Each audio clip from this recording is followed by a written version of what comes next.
You ask Tiger to solve. This deals with linear equations with one unknown. The final result is b equals -11. Let's solve it step by step. Swap sides. Group all constants on the right side of the equation. Subtract 14 from both sides. Group like terms. Simplify the arithmetic.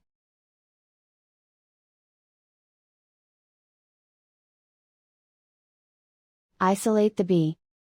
Divide both sides by 2. Simplify the fraction. Find the greatest common factor of the numerator and denominator.